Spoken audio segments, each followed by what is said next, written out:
The Army Corps of Engineers will begin constructing another underwater sill across the Mississippi River as a saltwater wedge once again threatens the drinking water in Plaquemines Parish.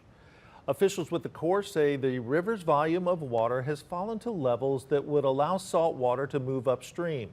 Because of the current river conditions and forecasts, the saltwater wedge is expected to reach river mile marker 80 within the next 28 days.